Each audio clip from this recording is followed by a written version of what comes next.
chegar num tempo que esse empresário vai ter que tirar do patrimônio dele para investir na empresa para ela não quebrar.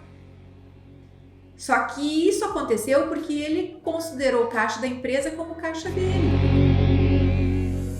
Olá, estamos começando mais um ChaiCast, o 4º episódio da 2ª temporada. E hoje a temática promete, daqui a pouco a gente fala um pouco mais. Mas antes vamos dar as boas-vindas para você que está aí nos acompanhando, que nos acompanha todas as edições do nosso ChaiCast, podcast oficial do Grupo Chai. Nessa temporada falando sobre gestão, liderança e trazendo várias dicas, informações junto com a nossa expert, a nossa especialista, Denise Fernandes da Cruz, CEO do Grupo Chai, empresária, gestora aí há mais de 24 anos de atuação no mercado de gestão organizacional. Olá, Denise, muito bom te reencontrar. Olá, é sempre uma alegria estar aqui junto com vocês, ainda mais fazendo essa gravação, né, do ChaiCast, que é algo que me diverte muito.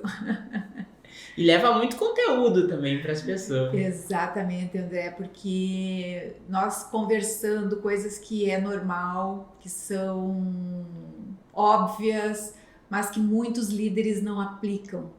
Então, desmistificar isso é uma possibilidade de estar auxiliando cada vez mais a liderança para ela aplicar esses conteúdos no seu dia a dia e ter uma vida melhor, uma gestão melhor, uma equipe melhor, enfim, dependendo do tema que a gente está disponibilizando para eles.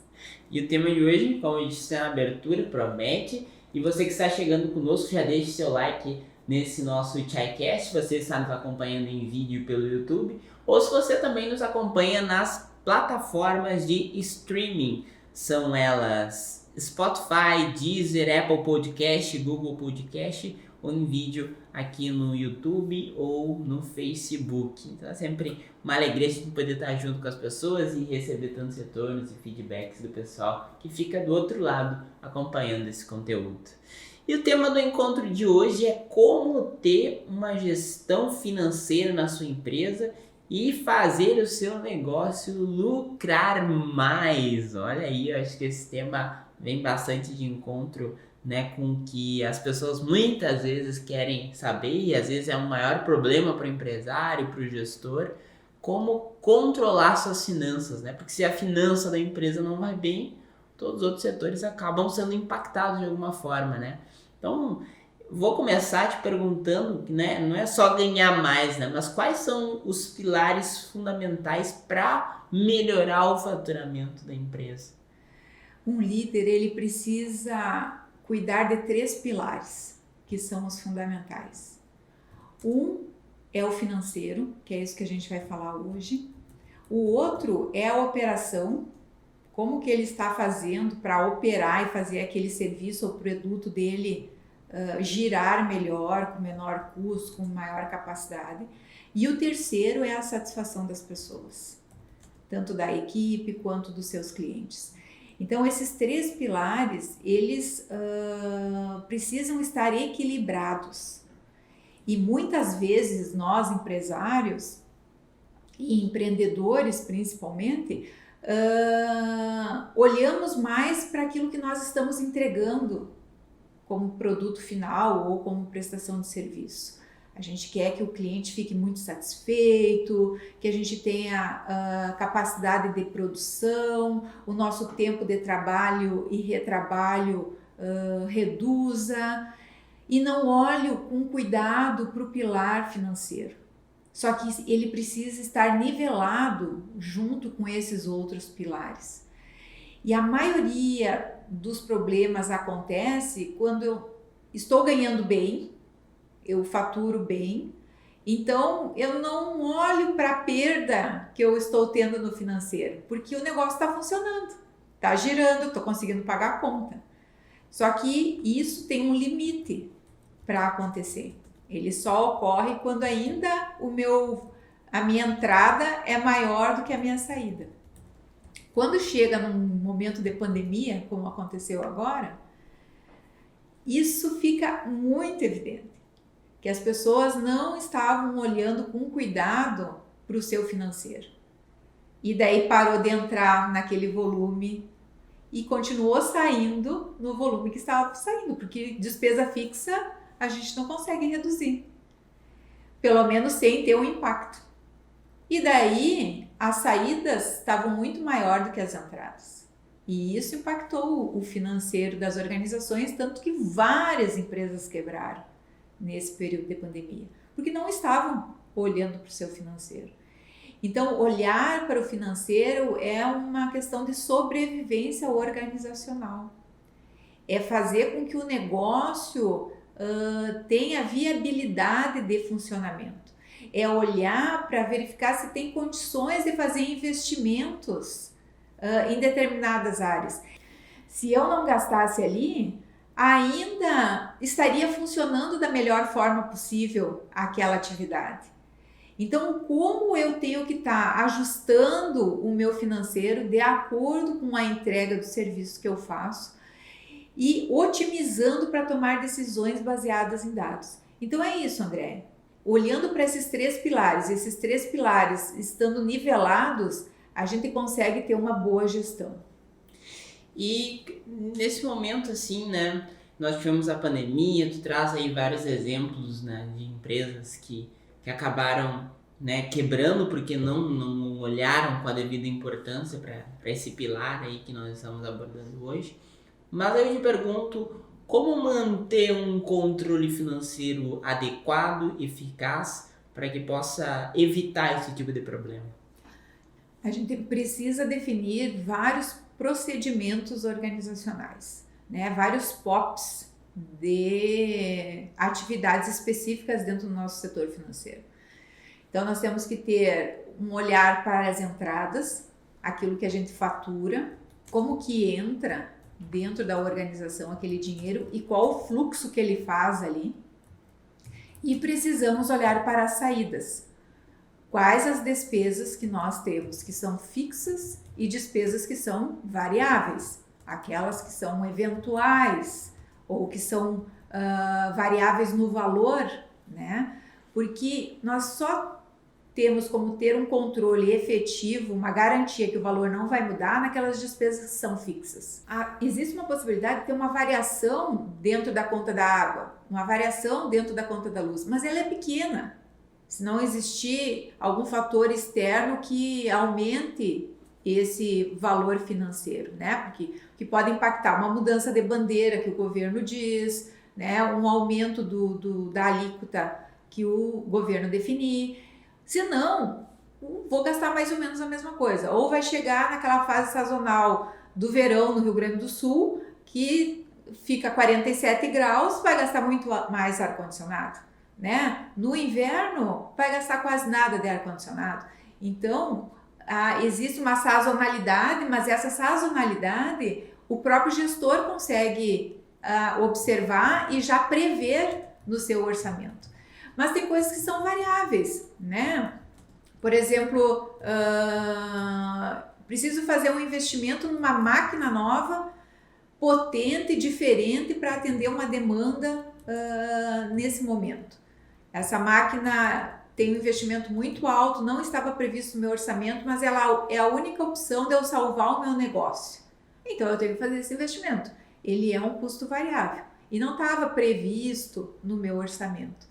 Então, o gestor ele precisa fazer essa análise periódica, ter um fluxo de caixa, né, onde vão disponibilizar as informações das entradas e das saídas, vai ter que ter um orçamento para definir o que ele vai poder gastar dentro de cada uma das áreas, uma previsão, né, e no orçamento a gente sempre coloca a mais do que precisa, né, para a gente não correr o risco de ser muito justo.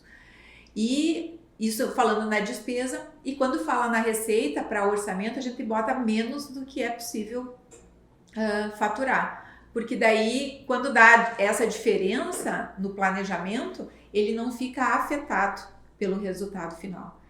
Então, consegue fazer esse lançamento diário, né, Por isso a definição de fazer um procedimento organizacional para isso, um procedimento para entradas, um procedimento para saídas, um procedimento para pagamento de impostos, um procedimento para retirada de prolabore, enfim, faz todo o controle financeiro dentro desse fluxo de caixa. E isso gera diversos relatórios. Toda empresa tem que ter uma contabilidade, ou interna ou externa, né? Onde precisa prestar conta para o fisco das informações do negócio em si, né? Então, isso é um outro assunto que dá uma outra aula, né? Mas aí a gente pode trazer alguém da área da contabilidade para falar. Eu sou da área da administração, mas eu gosto muito da área contábil. Então, eu tenho bastante conhecimento nesse sentido. Então, a gente manda a documentação para o contador, nós já temos o valor que vai dar dos impostos antes do contador mandar a guia, a gente já sabe quanto vai pagar, porque a gente conseguiu sistematizar de uma forma para ter um controle mais efetivo dessas informações. Eu acho que esse tema, né, como lucrar mais na gestão financeira, acho que dá pano para manga aí para vários episódios.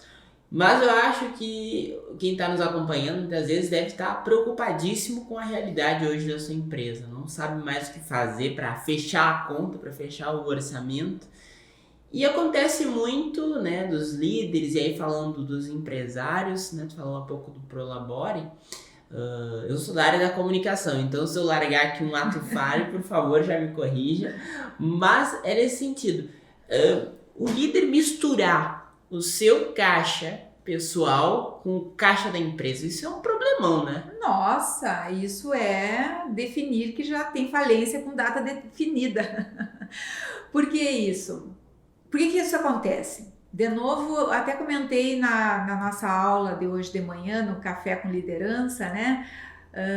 A respeito de ser um empreendedor, a gente inicia um negócio sozinho, né? E às vezes é uma prestação de serviço, às vezes a gente revende um produto, abre uma loja pequena, só eu, a pessoa que estou ali à frente, e o dinheiro se mistura, né?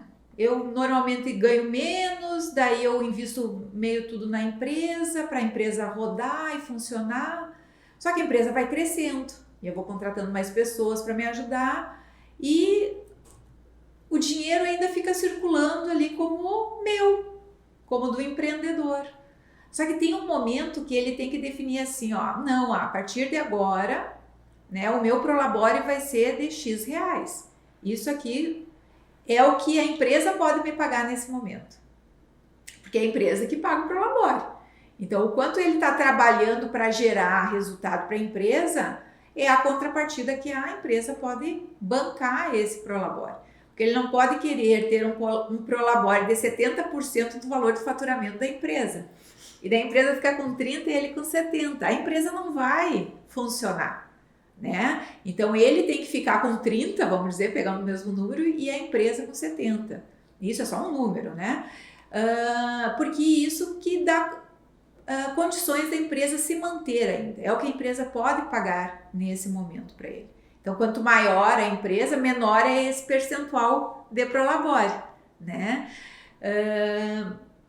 E o valor, óbvio, que é maior porque o faturamento da empresa é maior. E se essa pessoa fizer isso já pequenininho, é muito mais fácil a gestão da empresa acontecer, porque o dinheiro não se mistura. Não é a empresa que tem que pagar a conta da luz da minha casa, o combustível do meu carro, o lanche do meu dia, o meu almoço. Não, eu que tenho que pagar desse Prolabore que eu recebo. E isso é cultural, André, não tem jeito. O empreendedor, o empresário tem que tomar essa decisão. Porque dinheiro é muito fácil a gente pegar, né? Ele está ali disponível, a pessoa veio, me pagou aqui, eu já boto no bolso, entendeu? Eu já saio gastando e nem sei quanto que é a necessidade da empresa para a sobrevivência. Então, esses controles precisam ser decididos pelo empresário. E daí, na hora que ele decide, ele tem que saber que ele tem que viver com aquele valor que foi definido como Prolabore e definido por ele mesmo. e assim organizar o resto das despesas dentro da empresa. O que é necessário de material de expediente, controlar separado. O que é necessário de gastos com custos fixos, água, telefone, energia. O que é necessário de investimentos para treinamento.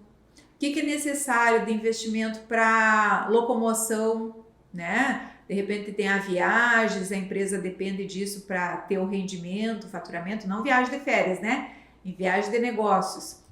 Então, divide todas as despesas por níveis, né? Quanto de valor eu tenho que pagar de imposto, já tenho que ter descrição separada lá no meu plano de contas, né? Que é no plano de contas que a gente vê o que entra, o que sai, e isso ajuda a contabilidade lá também direcionar as notas com os comprovantes para enviar para o fisco. Então, todas as contas a gente divide por blocos. E o bloco de Prolabore, ele é separado também lá. E vai definir o valor que esse empresário vai ganhar. Com isso, ele tem uma gestão muito mais controlada. Ele tem muito mais liberdade. Porque vai chegar num tempo que esse empresário vai ter que tirar do patrimônio dele para investir na empresa para ela não quebrar. Só que isso aconteceu porque ele considerou o caixa da empresa como o caixa dele. Ele fez esse patrimônio como o caixa da empresa. E ele tem que devolver. É a questão do equilíbrio do mundo, né? O equilíbrio do universo. Então ele pegou, ele vai ter que devolver de alguma forma para manter essa empresa funcionando e gerar novos prolabores para ele. É um cenário aí muito abrangente, né, que isso nos traz, e acho que deve ter gerado inquietação em muitas pessoas que estão nos acompanhando, né, devem estar pensando um pouco sobre tudo que tu acabou de nos dizer, e tem muito pano para manga essa conversa como a gente estava falando. Mas outro ponto, né, que talvez é importante, né, nesse equilíbrio entre o empresário e a empresa, é ter uma estrutura financeira, como tu colocaste. E vamos esmiuçar um pouco mais sobre isso. O empresário está começando agora. Eu não tenho, Denise, como ter uma estrutura financeira como vocês têm hoje, já como empresa consolidada. Mas o que eu posso fazer sendo pequeno? O primeiro passo é ter ferramentas de controle, né? Fazer um Excel, uma planilha, onde lance lá as entradas diárias e lance as saídas diárias. Fazer um plano de contas com a descrição de cada uma das contas. Se não sabe fazer plano de contas, pede para o contador. O contador ele manda o modelo do plano de contas que ele utiliza para você líder, né? Para você empresário. E daí você vai começar a lançar as entradas e saídas diárias. Eu amo o Excel, eu amo fazer planilhas, né? Hoje eu sei que tem vários softwares também que é possível fazer o controle através deles, né? Então, se eu sou pequeno, às vezes vale a pena pagar R$50, R$100 por um software que já vai me dar a informação automatizada, maravilha. Se eu não tenho condições, eu crio uma planilha de Excel. Só que daí eu tenho que pensar o seguinte: quanto vale o meu tempo? Será que o meu tempo vale menos do que R$100 de um software que eu vou pagar mensalmente? E vou ter o resultado do mês, do ano, enfim, de vários períodos.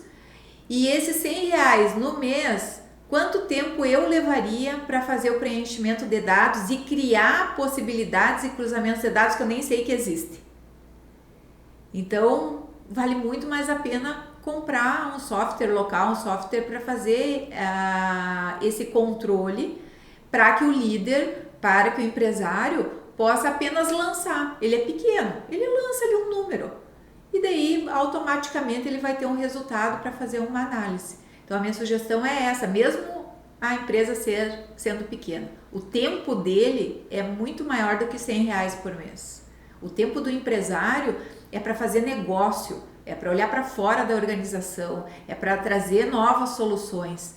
E olhar para um software desse é trazer uma nova solução, que vale R$100 o tempo dele. E agora vamos entrar numa outra parte, num outro aspecto que também é muito importante. E vem de encontro com, né, a gente fala muito lá no programa Chai de Liderança, o eu líder, né, que é a pessoa que começa o movimento dentro da organização. E o líder não está satisfeito com o que ganha hoje, o que ele deve fazer? Se hoje ele não está satisfeito, tem 2 cenários. Ele tem que pedir demissão e fazer outra coisa, mesmo ele sendo dono do negócio, né? Não está satisfeito com aquilo, não gosta do retorno que aquilo está dando. E segundo, está interligado com o primeiro. É sinal que aquele propósito daquela organização não toca o coração dele. Porque se tocasse o coração dele, ele ia fazer aquele negócio funcionar. Quantas empresas saíram da crise da pandemia que no primeiro mês estavam com faturamento zerado? Nós fomos isso. Nós estávamos com 10% de faturamento no primeiro mês da pandemia. E é acreditar naquele negócio e fazer e ir para um outro nível. Então, volta a questão do propósito. Aquilo tem que fazer muito sentido para o líder, para a equipe dele e para quem consome aquilo, que são os seus clientes. Então, reforçar, fazer movimento, interagir com outros empresários para ver as alternativas de solução. Com isso, o negócio cresce. E se o negócio cresce, tem condição de pagar esse líder com um prolabore melhor, porque ele fez o movimento. Se ele não tivesse feito esse movimento, a empresa poderia ter quebrado. E daí não teria nenhum prolabore para pagar. Então ele é merecedor. De novo, a questão do equilíbrio. Ele fez muito pela empresa. Então a empresa retribui pagando um prolabore melhor. Eu sei que é ele mesmo que decide isso, né? Parece ser tudo a mesma coisa. Mas ele tem que ter essa consciência. O quanto ele está contribuindo para a organização é o que ele vale. Se ele contribui menos, se ele não gosta daquilo lá, provavelmente a empresa está faturando menos e tem condição de pegar menos prolabore para ele. E daí ele fica insatisfeito, diminui mais, a empresa diminui mais e menos prolabore de novo.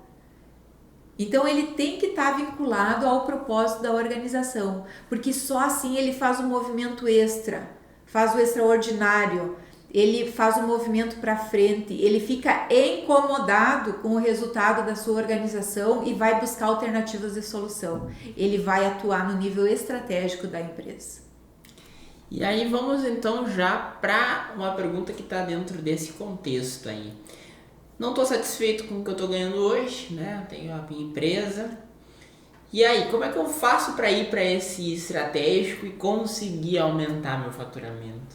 Como é que eu consigo deixar, a gente falou no episódio passado, né, do sair do operacional e ir para o estratégico.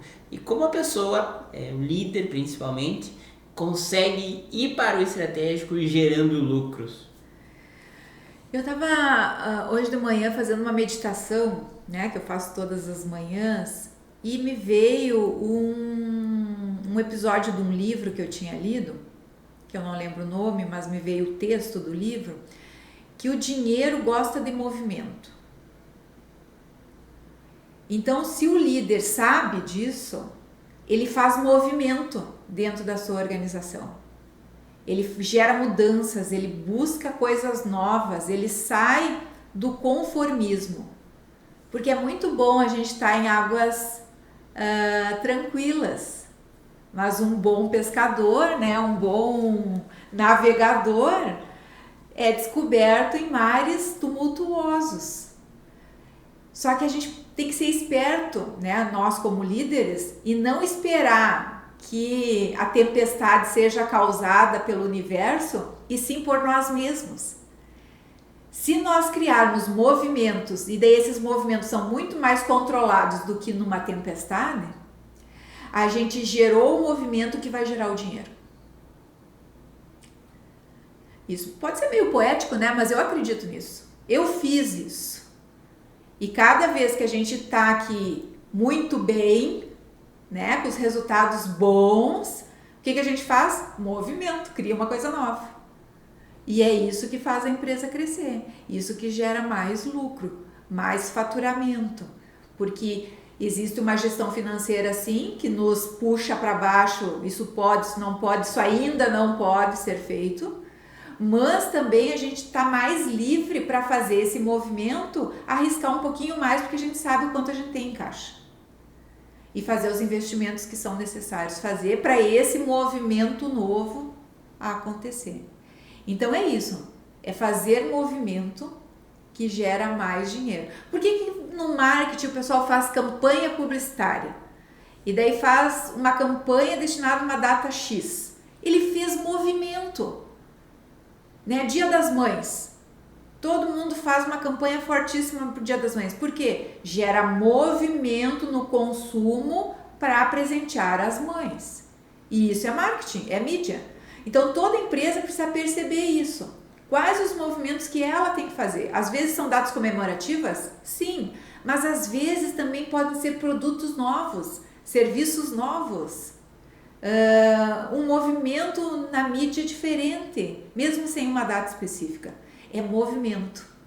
Isso faz as empresas crescerem. Uma boa dica aí.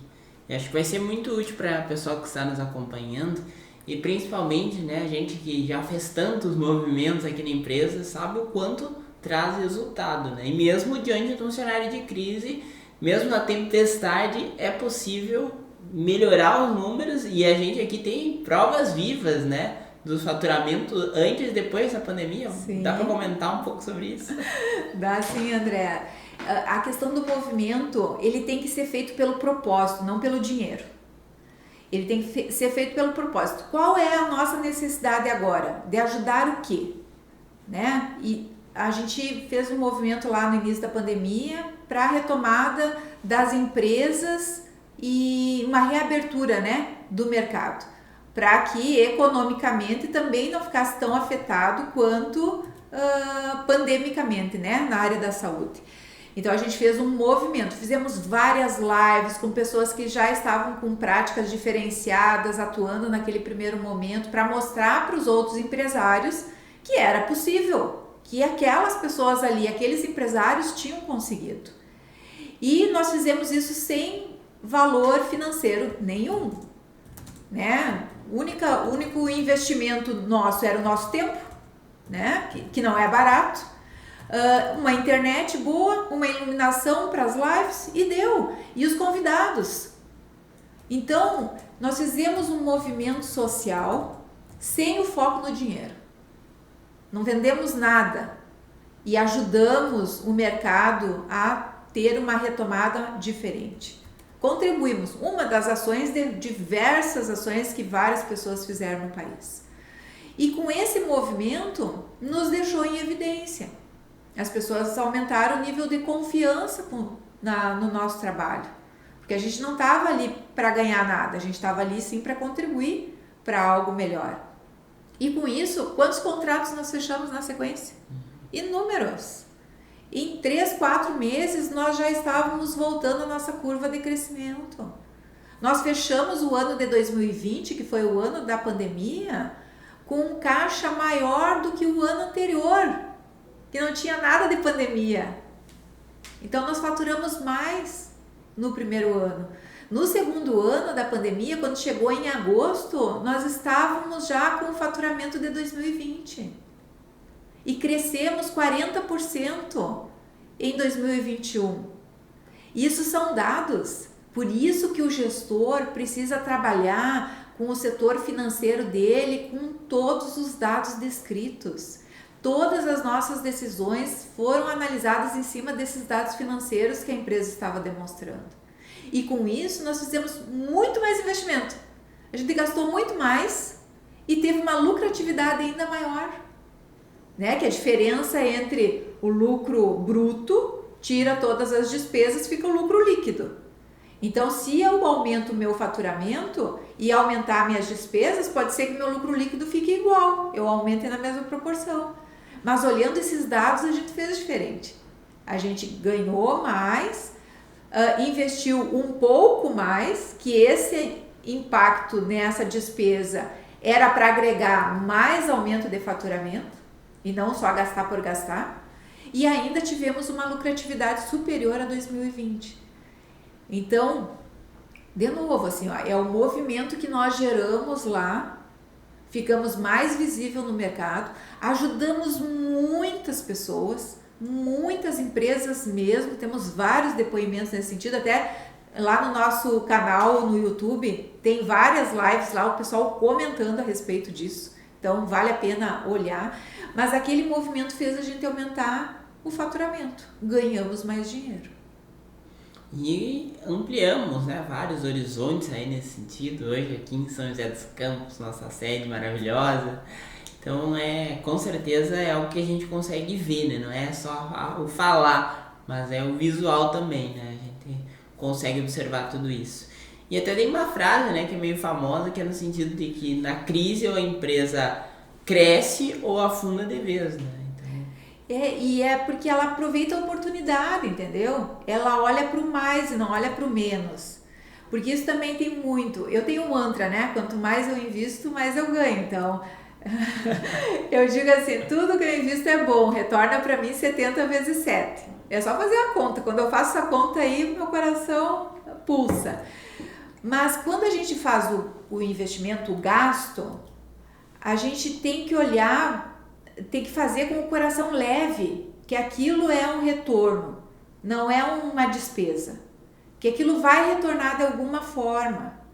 E daí tu te desapega ao valor financeiro.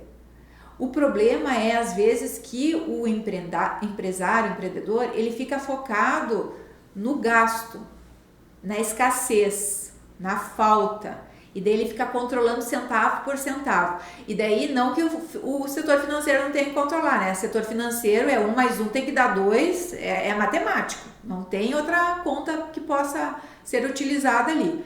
Mas ele fica com a energia dele para a escassez.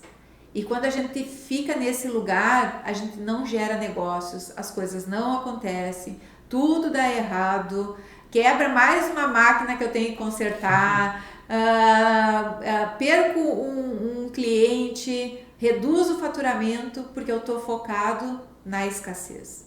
Então, quando a gente está focado na abundância, né, que é fazer movimentos, fazer encontros, inclusive nós temos nosso encontro agora em São Paulo, né?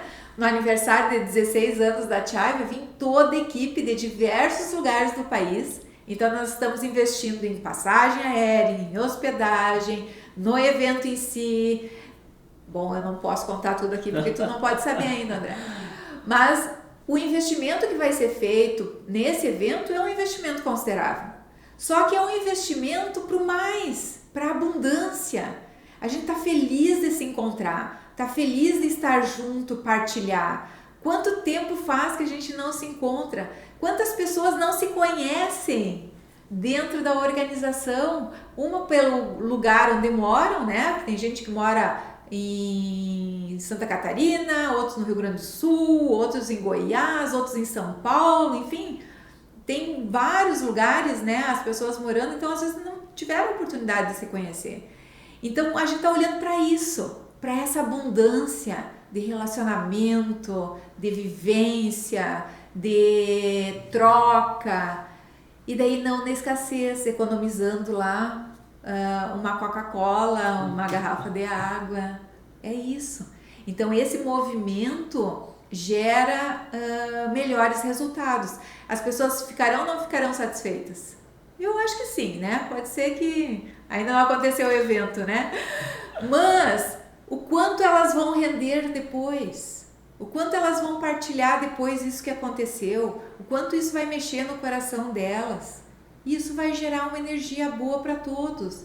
E energia boa gera mais resultados. E isso é muito legal, né? Porque quando a empresa tem bons resultados, compartilhar com a equipe, eu acho que deve ser algo também muito importante até para o líder fazer esse movimento, né? Às vezes o líder guarda a abundância para si e não compartilha com a equipe. Isso acaba gerando também problemas, né? A equipe vê o faturamento da empresa aumentar, o lucro aumentar e não tem contrapartida.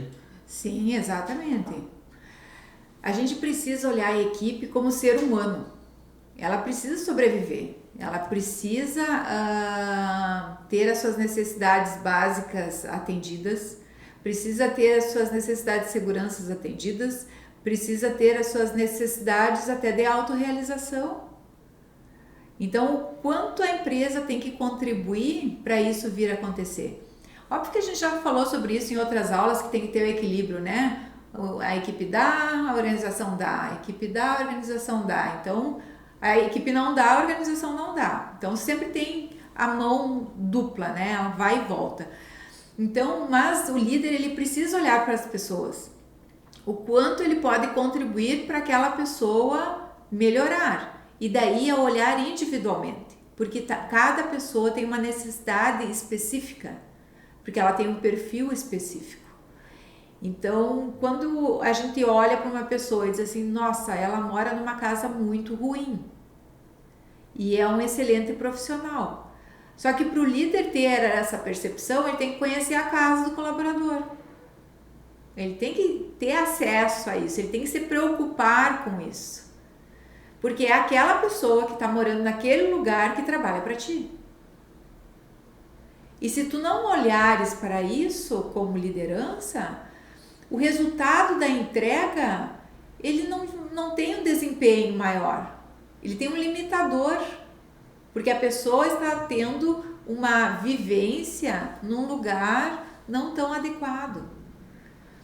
E daí, o que o líder pode fazer para esse movimento? O que ele pode melhorar a vida daquela pessoa? E eu digo isso, André, não no sentido que ele tenha que pagar um valor só para fazer com que a pessoa saia daquele lugar e vá morar em outro lugar. Não é isso. Ele não tem o poder de decisão na vida individual do ser humano. Mas ele pode estar demonstrando para essa pessoa que existe um panorama de vida muito melhor e que se ela estiver disposta, somente assim, se ela estiver disposta, ela pode ter um processo de crescimento e sair daquele lugar. Mudar, melhorar a sua qualidade de vida, melhorar a sua convivência em família. Então, o líder ele tem que ter essa preocupação. Mas assim, ó, só vai acontecer se a pessoa quiser. Então, se a pessoa, o colaborador, não tiver interesse de fazer esse movimento, não adianta ele ganhar fortunas, que não vai acontecer. Então, o líder não tem que pagar.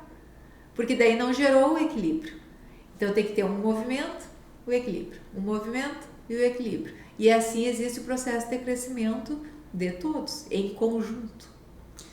E a gente pode também trazer um pouco para a questão do líder se autoconhecer, né? A gente sempre mostra esse panorama porque é a partir do líder que tudo acontece.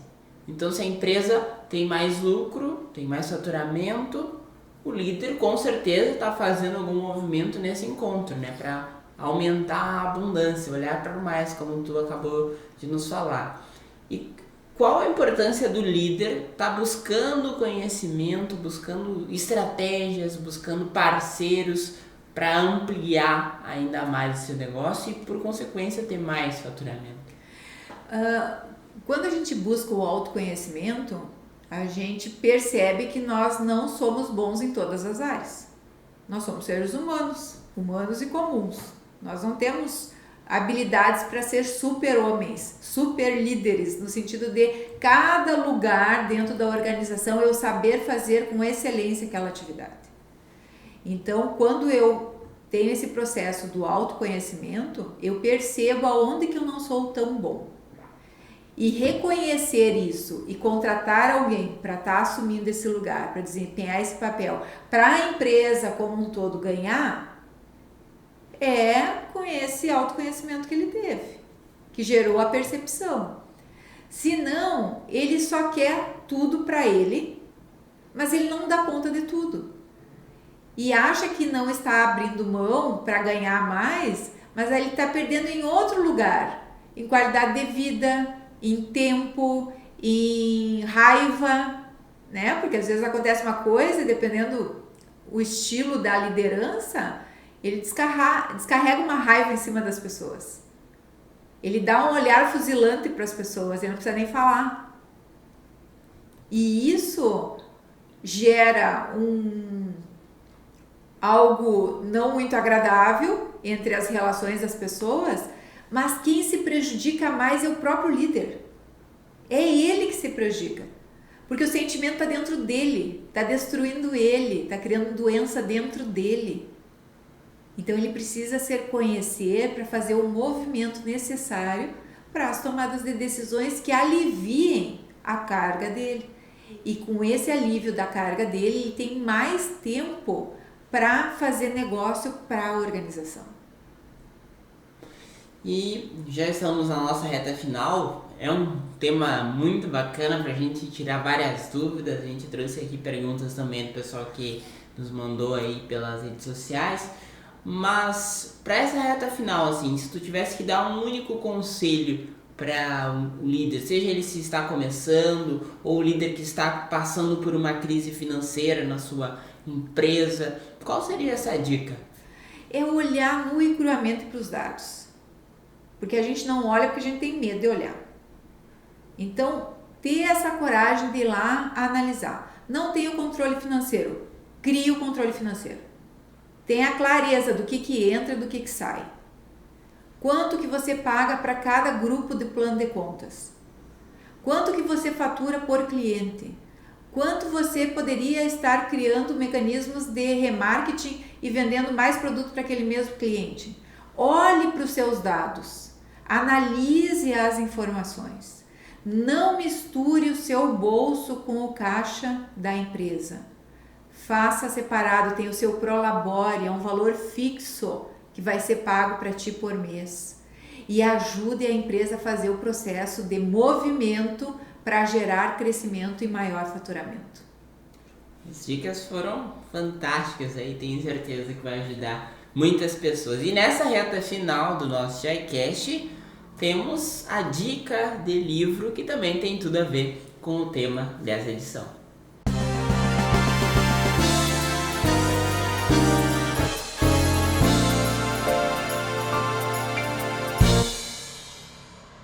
Então, para você que quer organizar o seu financeiro, com essa dica que eu dei, pode ler A Estratégia Focada no Lucro.